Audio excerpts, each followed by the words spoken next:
guys, welcome to tie-dye and virtual Melechet Yad, and welcome to the start of my famous YouTube career. I always knew I was supposed to be famous, just I didn't think it was going to happen this way, so it's very exciting. Anyway, tie-dye is very fun, very cool, very hip with the teens, and it's also very messy. So you want to make sure that you're wearing clothes that you don't mind getting stained forever, and you probably want to lay down like a tablecloth or something in your work area, and do it outside so your parents don't get mad at you and they're like, why'd you get everything so dirty? Now you gotta clean it up. So in case you don't want that to happen to you, make sure you're careful. Anyway, let's get started. Okay, so there's 3 kinds of dyes that we listed on the supply list. Obviously the first one is the easiest. It's like the basic tie-dye kit that you get from Amazon. It's very straightforward. You just add water to the little mixy bottles and you just shake it up, and then you put the dye where you want it, and that's basically where it'll stay. It doesn't spread too much. It's great. If you get the powder dye or the bottle dye, it's a little bit more complicated. I would say make sure to wash the item of clothing that you're dyeing before you dye them.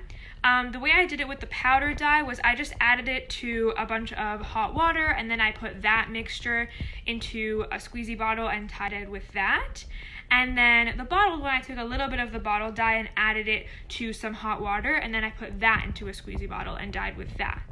So basically, if you get the powdered or the bottled dye, the dye just spreads out a lot more. So it's not as easy to get that tie-dye design, I guess. I'll point it out in different projects that I made in this video. Like and subscribe.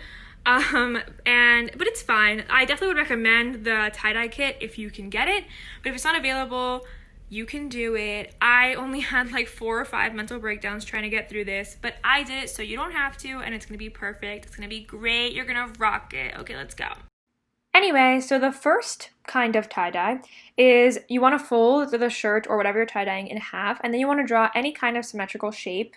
Like a heart, I'm doing a rainbow, and then you want to kind of scrunch it up along the lines that you draw. Also, you want to draw them in washable marker so that the marker washes off when you wash it. Anyway, so you want to do the same on the other line, is what I'm doing right now, and then you're going to put a rubber band along this scrunchy line that you did. And then all the extra fabric, I'm just kind of scrunching up for some fun effects.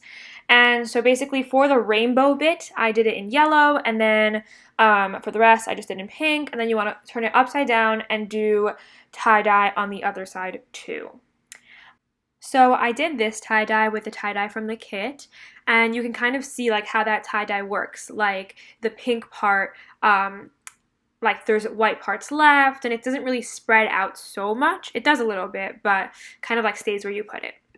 But for this one, I did the exact same thing, folding-wise, but I used the powder dye.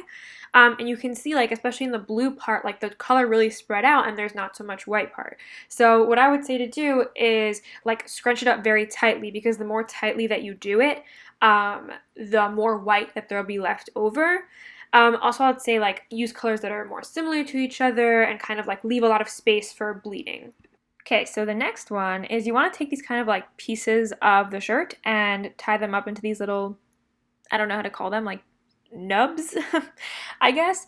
And you kind of just want to do it all over the shirt. That's kind of what it should look like. And then I kind of scrunch it all together and then dyed the whole shirt front and back. And then what I'm doing here is basically just going in on each of the little thingies and adding a darker dye color. And this is what it ended up looking like. I used powder dye for this one, so I ended up bleeding a little bit, but I really like how it came out. Okay, so the next tie-dye is called the spiral. It's the most famous one, basically. So you want to pinch it right in the middle of the shirt and then twist it all the way around until the entire shirt is in the spiral. And you want to secure it with 4 rubber bands, kind of so it looks like a pizza. And you'll have 8 different chunks. And then you want to dye each of the chunks a different color, or whatever kind of design you want. And you want to make sure you don't leave any white spaces. The white spaces are inside of the shirt, so you want to use a lot of dye. If not, you'll have way too much white space. And this is what it ended up looking like. So I used also for this one powdered dye. So you can see how the pink especially bled a lot, and it wasn't as vibrant as it could have been.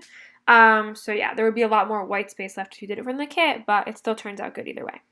Okay, so the last way is to kind of scrunch everything up and then tie it together with rubber bands however you want. And then you want to saturate it with dye on both sides, like a lot of dye. I ended up putting red dye on one of the sides, not a good idea. So this is what it ended up looking like on the side where I just did the pink, and this is really what I'd recommend. It ends up great. I used bottle dye for this one. It was much more of like a faded color. It also spread out really easily. But it was good. And then this is what it looked like on the side where I added red. I don't hate it, but I definitely like the other side better. But anyway, you want to put it in a plastic bag, whatever you're doing, for overnight. And then you want to wash it out with warm water until there's no colored water coming out of it. And then you want to put it in the washing machine alone with like detergent and everything. And then just like have it run. And then you want to put it in the dryer. And once it's out of the dryer, you're done and you tied out a thing. Good job.